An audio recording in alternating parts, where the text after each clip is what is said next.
And we're live. Welcome back, everyone, to another crazy post-game show. Miami just beat Virginia Tech 38-34, I believe was the final score.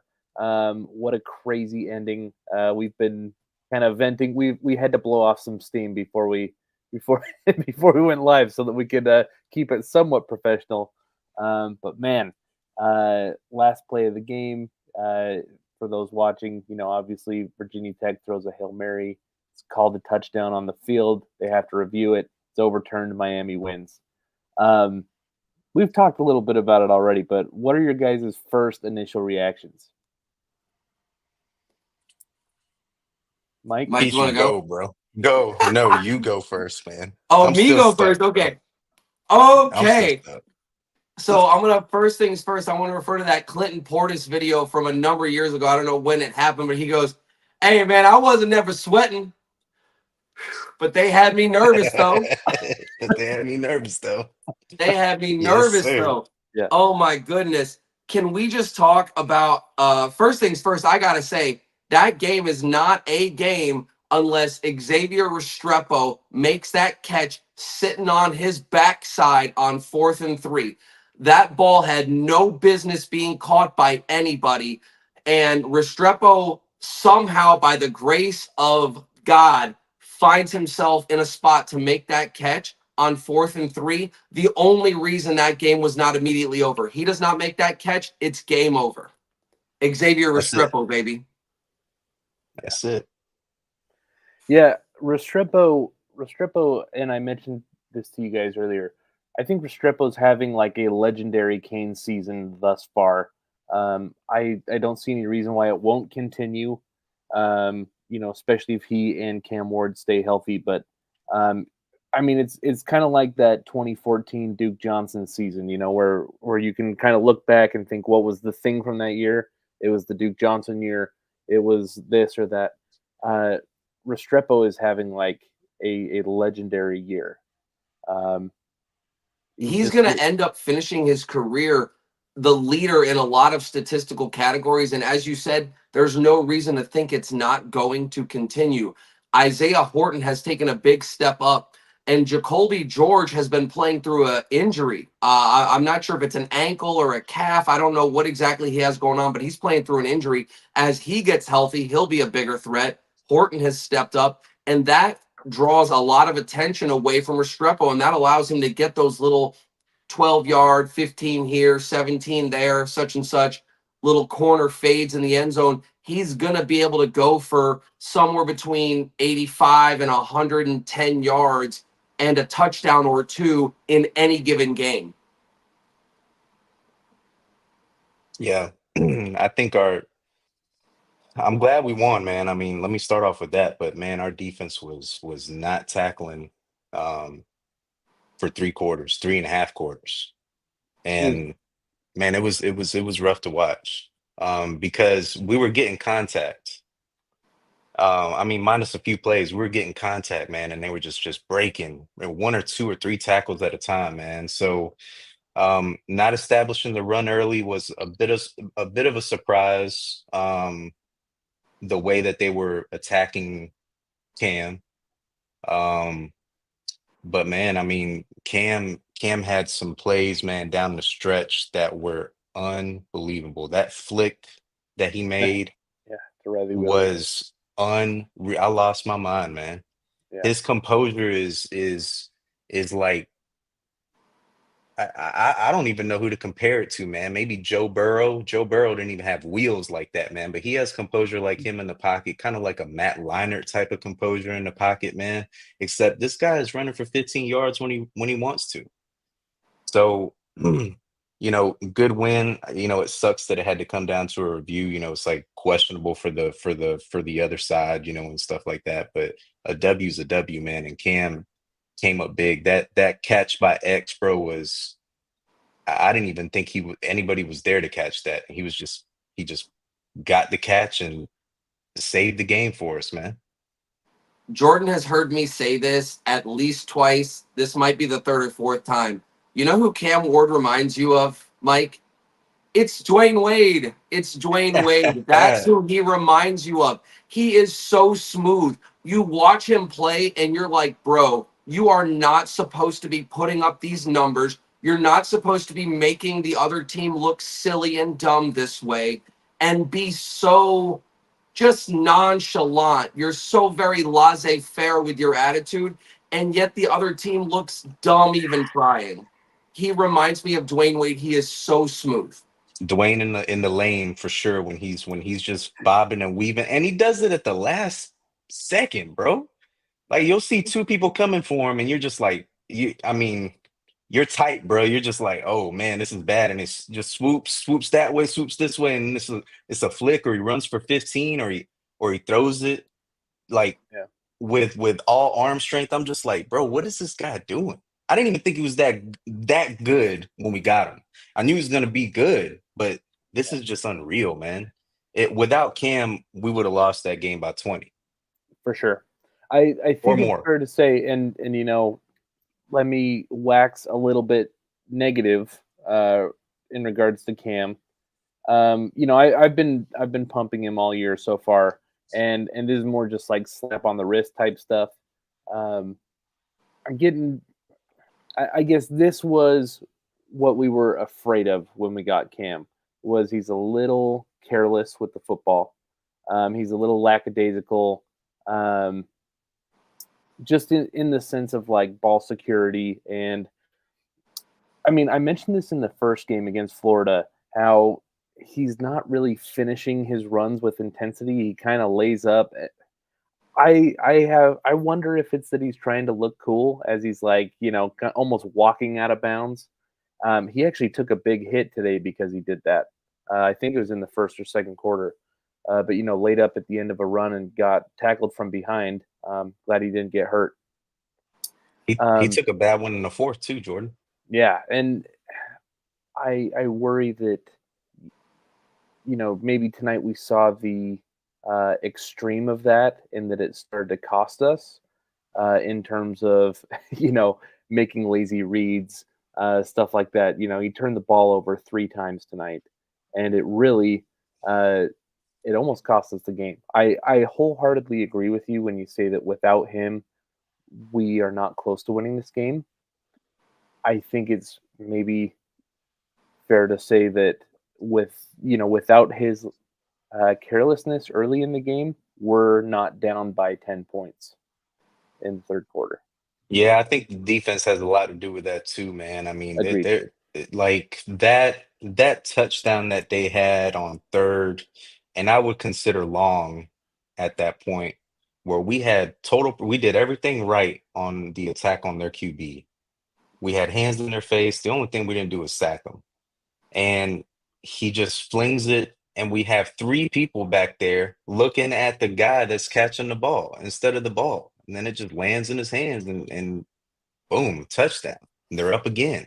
Yeah. And it's just, I see Rob on here Yep. commenting on the run game, and that was one of the things that I was telling Petrie and you early on before we got on, was like, we've got to find a way to establish the run a little bit earlier instead of the way we've been doing it lately, man, because it almost bit us tonight. Yeah. Well, I want to tip the cap a little bit to Virginia Tech, um, because I think we're legitimately good in the trenches, both offense and defense. I think that's been a recurring theme through the first 4 games. Now five. Well, yeah, the first 4 games we were dominant in the trenches, even against Florida, SEC talent. Um, I think we're legitimately good. Tonight, Virginia Tech beat us on both sides in the trenches. We could not put any pressure on them. They were gouging us with big run plays, and they were hitting Cam Ward all the time. And we couldn't run the ball. We couldn't get any push off the line of scrimmage with run plays. And so, I mean, I think that's something to watch if it becomes like um, like something that's going on for weeks. If this is going to happen next week and the following week, or if it's just that Virginia Tech punked us this week. They showed Well, up more prepared. They wanted this game more, and they just manhandled us in the trenches. Well, Petrie, I think I know sort of what you would say to that would probably be the fact that Virginia Tech is no slouch. They lost a game to Vandy early, and then they lost the game to Rutgers. I think they're undefeated. We've lost to Rutgers before, okay, in a bowl game. Rutgers just beat Um, Washington tonight. so we came in 17 and a half point line, whatever it was. We were coming in with a bunch of momentum, scoring 50 a game, and you know we got to have games like this too, man. And V Tech is one of those teams that if it's not a blowout, then it's going to be super close. So I think we need to give Virginia Tech a lot of credit. I know I was when I was watching them. I was like, damn, I didn't think their passing game was that good, right? But back to your point about pressuring the QB, I think we had ample enough opportunities to get that QB. I really do, Jordan, and especially on that touchdown that I was telling you about just a few minutes ago. But they just kept coming up big in our backfield. It was like they throw the ball and somebody was just always on point to grab it. It wasn't always an accurate throw. They were just there and they had Coming back toward the space. ball. Yeah. Where are the deflections? Where are the more hand? We need more hands in there and stuff like that, man. So I get your argument on that too. I think we put a lot of pressure on him. But those throws that he was making with pressure costed us in the backfield because of some of the positioning we had as well too. Yeah, and earlier you made a point about how it wasn't just Cam and his carelessness; it was the defense. There was kind of, at least in the first 3 quarters, at least first 2.5 quarters, it was kind of methodical that like Cam made a turnover and then we gave up a big play that turned into points. Um, and it really was a two-step process. You had the Yeah. fumble, and then the very next play they have that touchdown. Yeah. You have that interception that's returned, and then the very next play, I can't remember exactly what happened, but they were right down in the red zone, some big gain, and you know the defense was really bad tonight, really bad. It Um, was bad and we still won. yeah, It was bad and we still won. I mean, we really could have lost that game by 10 plus, bro. yeah, If we didn't make some adjustments and we didn't have Cam and we didn't establish the run late like we did and we didn't take enough time off the clock like we did and put him in that Hail Mary position, that last drive to score was methodical, man, and we got it done. we But did. we put ourselves in a very, very tight situation, man, that almost costed us an undefeated season when we really could have won that game without, beating ourselves. And I hate to really get on this because a lot of people will look at the way that we won and, hey, a win's a win. A lot of them will say like moral victories are for minor league coaches, and that's a very, very popular expression. But when the coaches talk to the players, they're going to actually use it as bulletin board material. They're going to say, hey, you guys are not invincible. You guys thought you were all high and mighty, 4-0, scoring 50 points a game, beating everybody by 30 or 35 points. Guess what? Now it's ACC play. Now it's conference play. No longer. Sorry about it.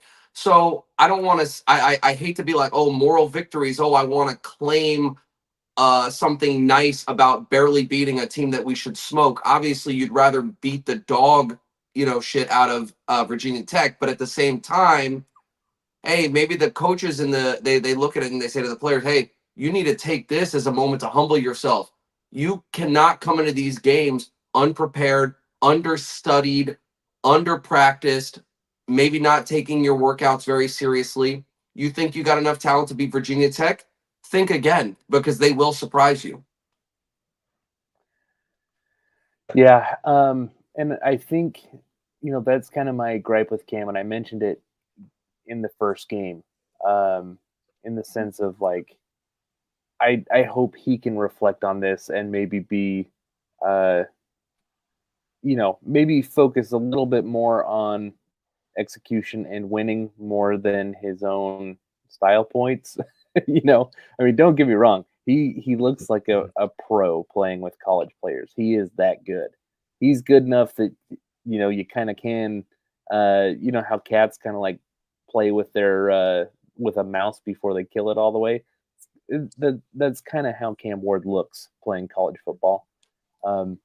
The I only just thing I hope want to we say can. about that is because it's very easy to say like, oh, like he's playing with his food and when he goes out of bounds very gingerly, almost kind of cutesy, like floating out of bounds. It's almost like, yeah, are you being cocky? You're trying to get style points. Yes, maybe that is the case. I'm sure there's a certain degree of that is true. There are also times where it almost looks like he's like trying to let the defender catch him, Yeah. and it's almost like he's trying to bait you into unnecessary roughness, like you're going to hit the quarterback late out of bounds. So hey, I'm going to little skirt out of bounds, and then you're going to be overly pursuing. You blow me away out of bounds. That sucks. You don't want your starting quarterback to be taking those kind of hits. But then all of a sudden, tack on an extra 15 yards for unnecessary roughness. So I don't love it. He's probably towing a line that you don't love your quarterback to be towing, but sometimes it seems a little bit like he's almost baiting the unsportsmanlike conducts, the unnecessary roughness calls. That's a fair point and a good point, and he actually did get one against Florida. So So he's Yeah, 1 for like 10 on those. yeah, I want to bring up a point to Petrie's point about the type of win we had and the way that we played, how close it was, the expectation and stuff. That Georgia Kentucky game changed the number one ranking last week. They were number one. They played a close game, um, and they dropped. And everybody was like, man, that was the close game and all that, man. Like Georgia might not win the SEC or whatnot. But like I've told some fans, man, it's like you got to have those type of games during your season, man. There's got to be a couple close ones that kind of keep you competitive, keep you, on the edge of your seat. Sometimes you're not going to beat everybody by 50, man. Real And quickly, Mike, not I just saw some Georgia, people panicking on Twitter, bro. It was wild. not I was like, not I just panicked. Georgia, but also Missouri. Also Missouri last yeah, week. Missouri skirted by, and a lot of fans don't like when you get into the style points and sexy points don't matter. Blah blah blah blah. They do when it comes to these rankings. Missouri barely got by whoever it was that they played. I can't remember. And that was the difference between Miami and Missouri jumping from 8 to 7. So, yep, if Missouri had won that game a little bit more handily, maybe we're not 7 this week. Maybe we're still 8. So the same point that you make about Georgia barely beating Kentucky, same thing about Missouri barely beating, I can't remember who they beat, but yep, same thing. The Hurricanes were able to jump them because we smoked USF, and Missouri barely skirted by whoever they yep, played. yep. So I agree with your point with what you were saying a few minutes ago, man. Like you got to get something out of this type of win and carry it over and get better. And same thing with what you said, Jordan, as far as Cam, you know, uh, tighten up just a little bit. You don't have to have 350 every game. If we establish the run a little better, you know, but if you do, we know that you're capable of it, but just be smart and continue playing, the ball that you enjoy, but just be smart about it, man. So Yeah, really quick about the running game. First things first, I want to shout out Rob not only for watching the show but for commenting. That's Facts. awesome. Thank you, Rob. yep. Thanks, As Rob. far as the running game, I know that it's not sexy. It hasn't looked great on the field in terms of we're blowing teams out. Nobody's running like LaDainian Tomlinson or Adrian Peterson all over the field. I am wondering if the coaching staff is content to just let the running backs be bell cows and just it's going to be death by 1,000 paper cuts. No, Damian Martinez is not going to go for a 65-yard touchdown. He might break open a 15-yard one here, 20 or 25-yard one here, but for the most part he's going to be running 4 yards here, 6 yards there, 2 or 3 yards there. And I think that they're content to wear down these other teams' defenses, and it's going to be death by 1,000 paper cuts, whether it's Damian Martinez or whether it's Fletcher. Now, I like Fletcher's instincts a little bit better. Sometimes he bounces out and gets to the outside, whereas Martinez seems a little bit more content to just bury it up the middle, which is also fine. But I think that the staff, as far as the running game philosophy is concerned, I think they're looking at it more like death by 1,000 paper cuts. Yeah, I'll add this. that running back for Virginia Tech, Tootin, 19 carries, 141 yards with a 7.5 average Yeah. against that front is wild. Yeah. We got out schemed on their rushing attack, and they wore us down, and they took advantage of our DBs after wearing out our line. Back to Jordan's point with the pressure on those plays where we lacked the pressure and he had time, they were ripping our backfield apart, or that quarterback was. So we got to improve on the rushing attack, man, because everybody that's left, they have they have some decent running backs coming up. So yeah, that was one thing that popped out was, man, these boys are running the ball on us heavy. I feel really good just to, go back to what I was saying, like no moral victories, but at the same time, you kind of like to have these moments. You mentioned Georgia barely beating Kentucky. We Yep. talked about Missouri. You kind of need these moments to say, like, hey, just so you know, y'all are not that good. You're not that good. You might think because you've been beaten, whoever you've been beaten by, however many millions of points, that you're on top of the world.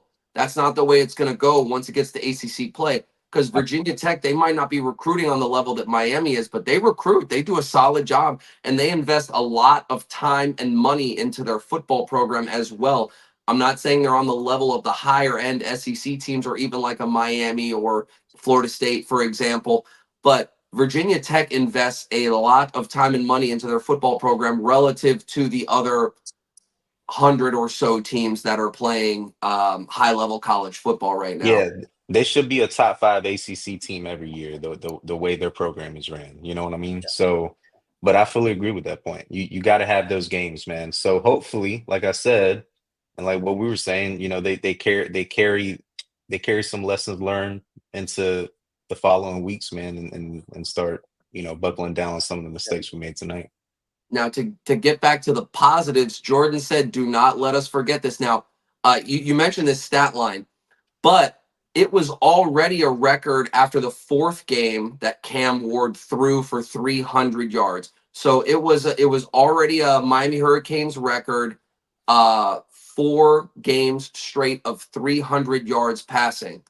Well, not only has he gone for 300 yards passing, he's also thrown 3 touchdowns in all of those games.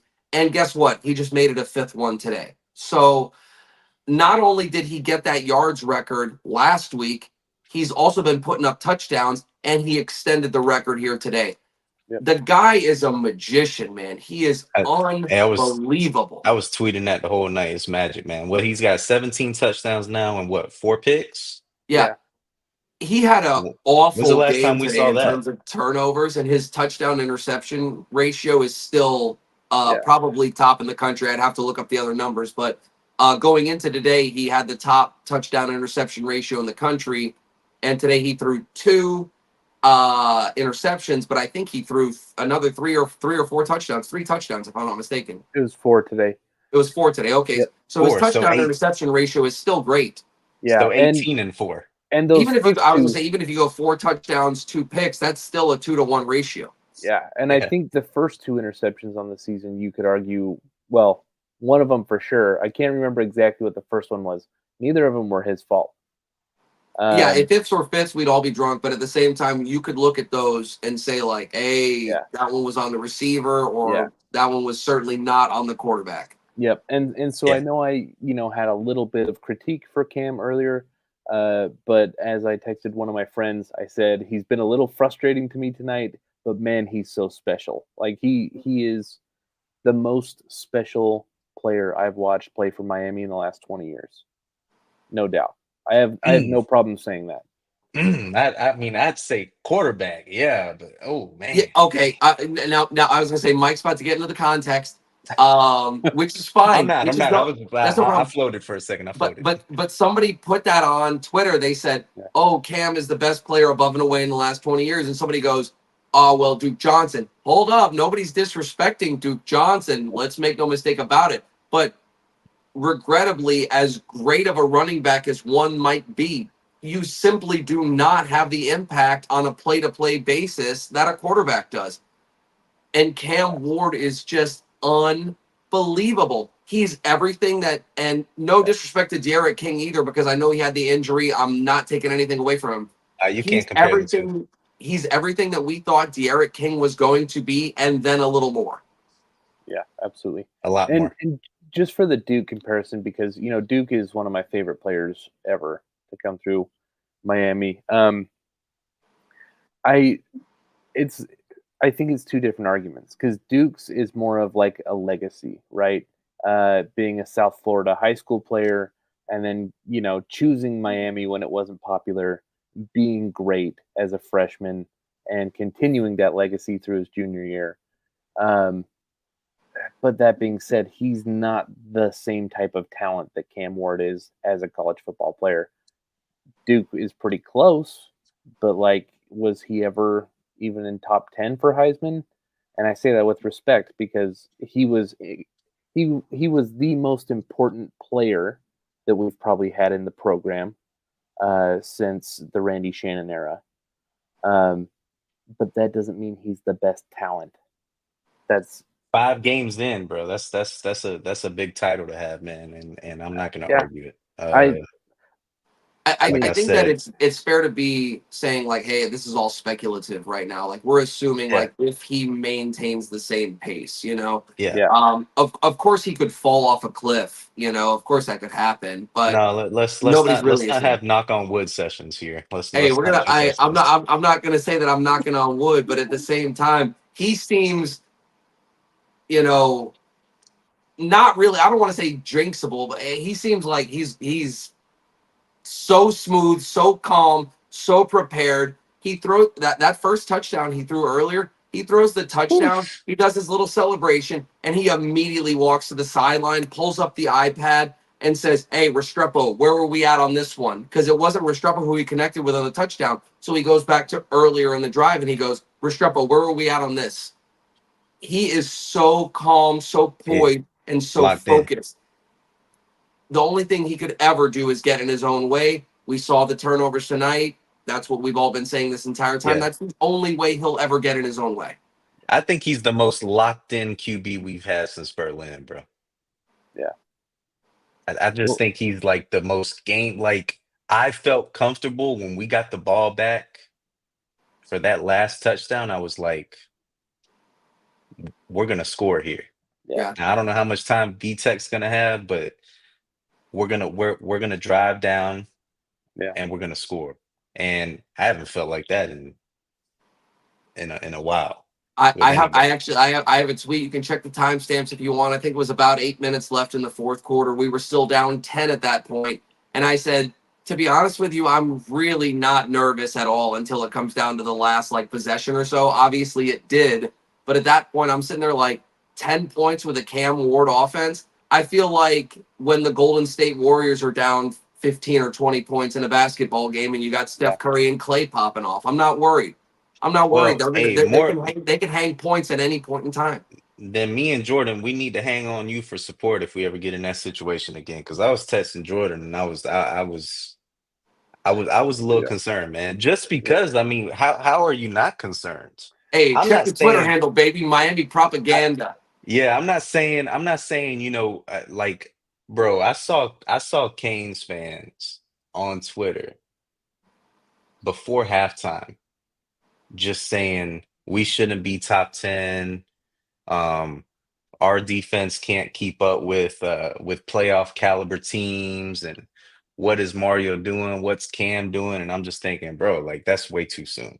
But towards the end, I was a little concerned just because I mean, look how that final call went, bro. I mean, that's so Miami-esque. Yeah. That's just been our life And for oh my two god, and decades, bro. letting it come down to that, obviously we can have a discussion about that. You are never supposed to let it go into the ref's hands, right?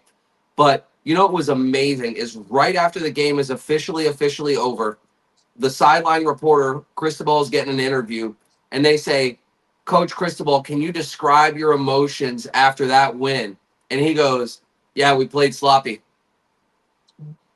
I love this guy. I love this guy. The first thing you're talking about right after you win the an ACC game, your first ACC game, and your first thought is, yeah, we played like a bunch of sloppy idiots that don't know how to play football. So maybe if we weren't such colossal idiots, we would have won by a lot more, and you wouldn't be asking me this stupid question right now. How's that sound for an answer? Yeah. I mean, we keep our composure, for stuff like that whenever we take the W, man. But I was still concerned. Every opportunity we had to get ahead Yeah. for 3.5 quarters, bro, we just kept giving it back, giving it back, giving it back, and it was just a recipe for disaster all over again. Being 4-0 with all this hype at home on a Friday night, it was bound to happen, and we got lucky. Well, We got lucky. And then Camtrick Ward Holmes showed his true colors. He did, man. He played Yeah. well. What's up, Can I- Jordan? Can I What you give you got? guys 2 red flags, and maybe we can downgrade them to yellow flags because we won. But but first red flag, that scuffle that happened in between third and fourth quarter. Virginia Tech came out immediately after that and curb stomped us on a drive. Facts. Red flag. I don't like that. At home. Yes. Yep. And it's because they were. And took all the momentum out of the building. Yep, because they were standing Again. on our logo. We went and scuffled with them, and then they came out and they punched us in the teeth and scored points. That's a red flag in my opinion. Yep. Yellow flag.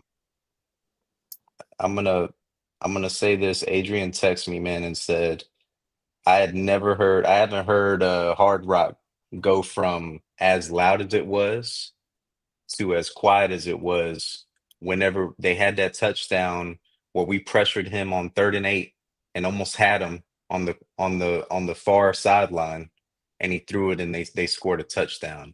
Yeah. And we thought we were gonna hold him to a field goal there. He was like, "Man, I haven't heard Hard Rock get that quiet in a long time." And it might have seemed like they sucked the air out of the stadium, but I have been saying this all season. I know that Canes fans say it every year. Oh, it seems different this time. Oh, it seems different this year. No, but it genuinely, truly does feel different this year. In years past, that touchdown happens and we fold. We're done. That game is over when that happens. And then what happens after in reality this time? We end up putting up the points and coming back in the game and taking it over. So yeah, I know that the scuffle sucked, and obviously they went out and scored the touchdown shortly thereafter. But as you mentioned, maybe we can hold off and we'll call it a yellow flag for now because they did technically end up winning. They did bounce back. They showed the ability to overcome that adversity, that adverse moment. And so that'll be something that maybe the coaching staff shows them in the future. Hey, you guys are not invincible. Quit with the bullshit. Don't be doing little ticky tack nonsense on the sideline with the opponents, and don't be getting into scuffles. Don't be doing all the yada yada nonsense. Just play football. And it won't even be a game that's 4 points. It won't be a game that comes down to the final play and you got to put it in the ref's hands. Oh, did the guy catch it? Did he not? We don't want to know if the guy caught it or not because we're already ahead by 20 points. I don't give a shit if the guy caught it. You know what I mean? Yeah. 189 yards passing for Virginia Tech. Tell me it didn't feel like they threw for 300. It did. Yeah, I would have put it around 250. Right? Yeah. 189 it just didn't feel like that the way that they were driving the ball, but they ran the ball well. Yeah. And they had some major big yard plays, man. Yards after the catch. Like, we can't be having that kind of stuff, man. Not with that defense we have. We got to wrap up. We got to get those players down, man, because the schedule is only going to get a little bit more dicey for a few more weeks here. Is the meat of the schedule. I know we got a bye week and stuff, man, but that Louisville game is looming. And Virginia Tech, Louisville, and although Florida State is doing bad, I'm gonna say FSU's roster are probably the 3 most talented rosters when you look on paper that were there for us, but that Louisville game is looming, man. It's big. I'm not looking ahead, but I might not have the schedule exactly right, but it's like we have that little stretch. It's Louisville, Florida State, Duke, if I'm not mistaken. That little 3-game stretch could potentially define the season. Yeah, we got Cal, then we have a bye week, and then I think we got a I bye think week it's after like Cal. yeah, and then Louisville, Florida State, Duke, right there, right Yeah, that thereafter. Louisville game, if you get through Louisville, man, every game is gonna be there's gonna be some dicey games in there, kind of like what we played tonight, but you got to get through Louisville if you want to make it to the promised land. So Jordan, you mentioned a second red flag Yeah. because I got a Uh, green flag when you're done. okay. So it was. I felt like we were trying as hard as we could because we said this last week. We said we lose this game only if we give it away, and we were trying as hard as we could to give it away. And I think you could argue that rather than clutching victory from the jaws of defeat, we let Brent Pry give the game back to us. We gave it to him, and he regifted it right back to us with that crappy field goal call. Instead of taking the points, he did the fake field goal. Kind of swung momentum. That's when we got back into it. We marched down and scored a touchdown, made it a one-score game. And then the other thing was not calling a timeout on that last drive. He wasted almost a minute of clock. They probably score a touchdown if they had an extra minute on that drive with the way our defense is playing. So, obviously Cam played really well. X played really well on that last drive. We had a lot of awesome plays. I think there's an argument to be made though that we won because we gift wrapped them the game. They gave it right back, and that's how we won. Um, I don't really like that. I we worry won the about that. game. We won the game because of Cam Ward and that X play. That's all it was. And we need to seal this. We need to take the W, put it in our pocket, just like we took that damn Georgia Tech loss last year and had to put it in our damn pocket too. We're gonna take this one and we're gonna put it in our pocket. We're gonna keep going. That's all we can do as Yeah, Miami fans, week I, by I week, bro. I'm not really tripping too hard over the decision for them to go for it on the fourth down where we got the stop. Everybody wants to say momentum, momentum, momentum. Uh this is not a popular take. I'm not going to say I don't believe in momentum whatsoever, but I think it is overstated. I think momentum is overstated. People are going to say, "Oh, that's the moment where the game turned." And I don't necessarily think that's the moment when the game turned because if you're focused on your game plan and you know that you're better, then momentum is less of a big deal than it otherwise might be. Is as long as they stayed focused on the game plan and said, "Hey, Cam Ward's our quarterback. Restrepo is obviously available in the short routes.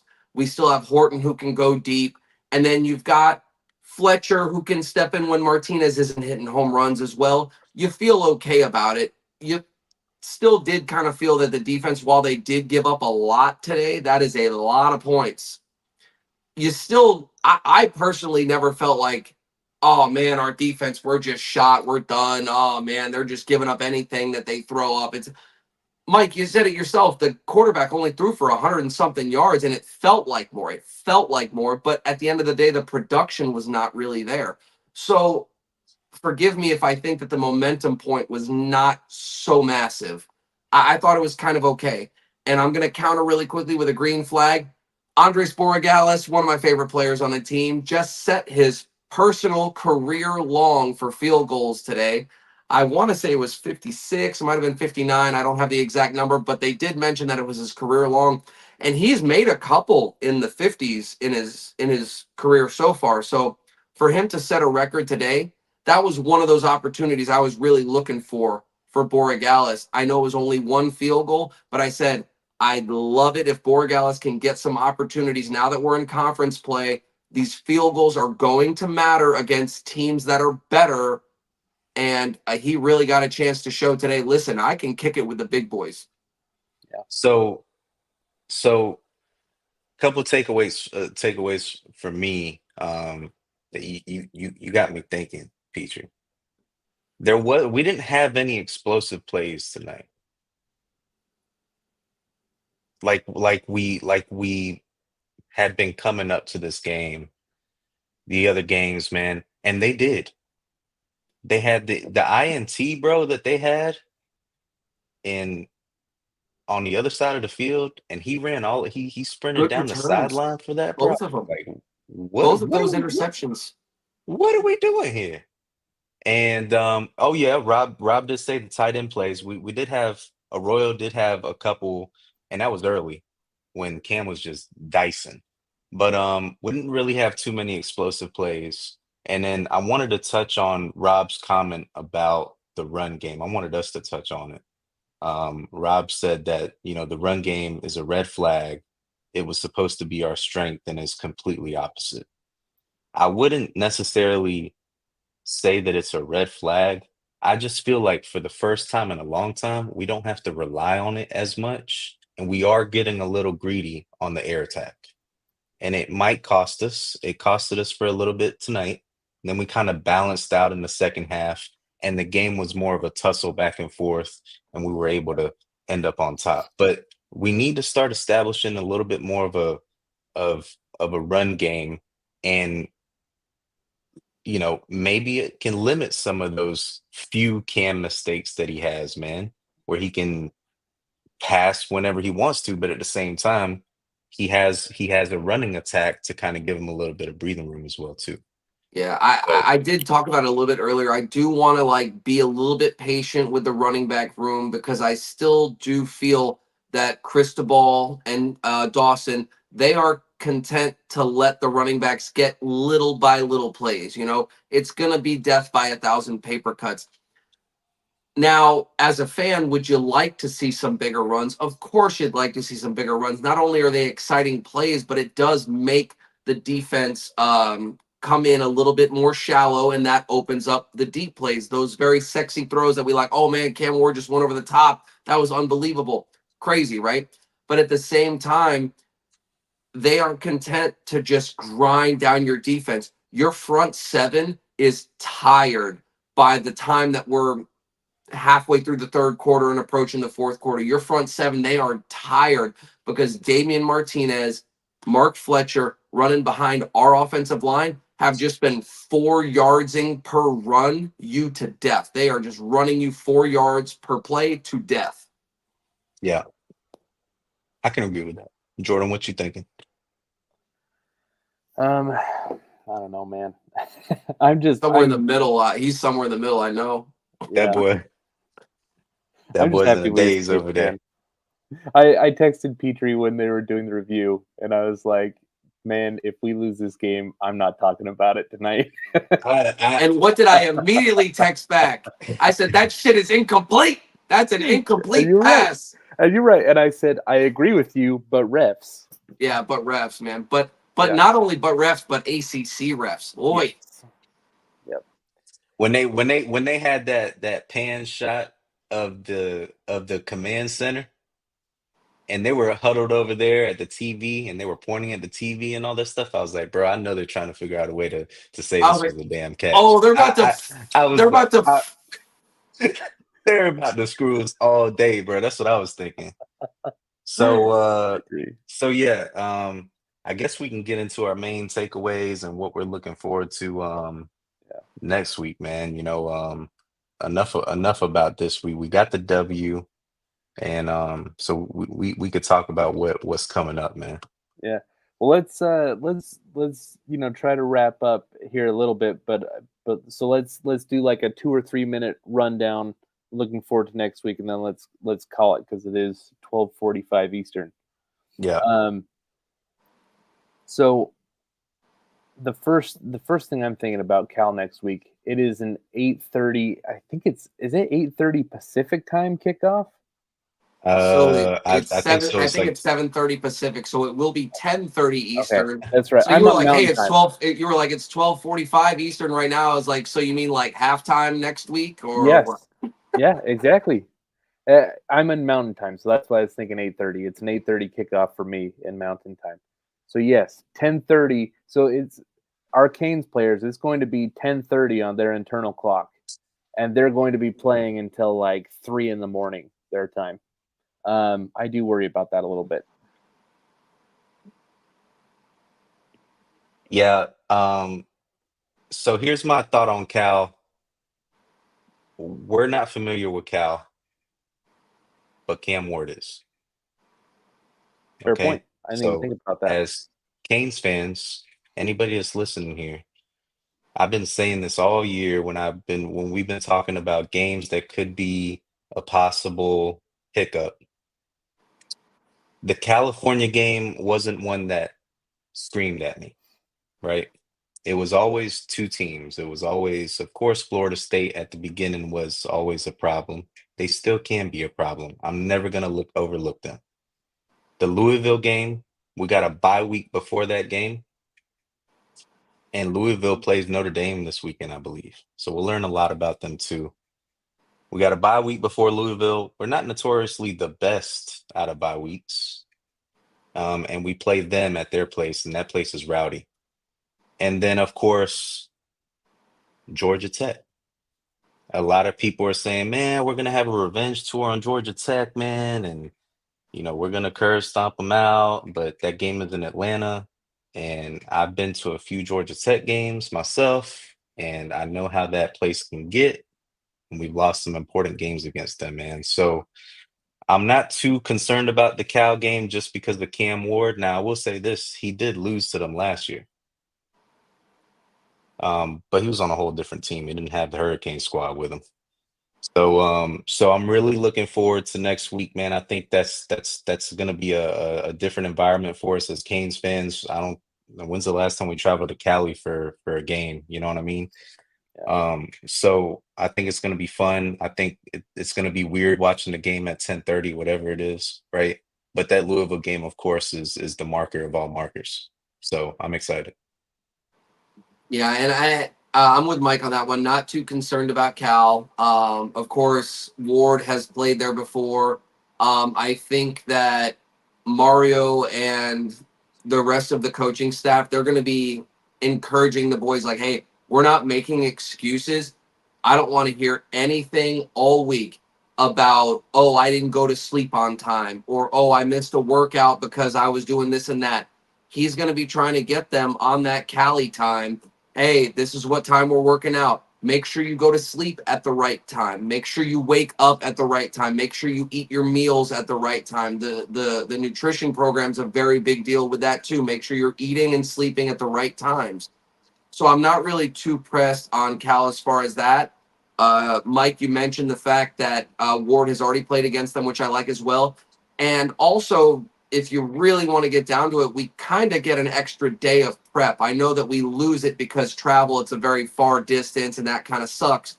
But we do also get an extra day in terms of preparation. So, no, I feel pretty confident about Cal. I know that we kind of squeaked by Virginia, and it did really come down to the last play there. But I feel a bounce back game. I think that, as I mentioned earlier, sometimes you need these moments to show yourself that you're not invincible, that it's not that you cannot be beaten. You're not just going to go into whatever game and out talent your way to victory. So they know that. They know that the preparation's important, practice, eating right, sleeping right, and making sure that they do things the correct way. And I think we're going to be ready for Cal next week.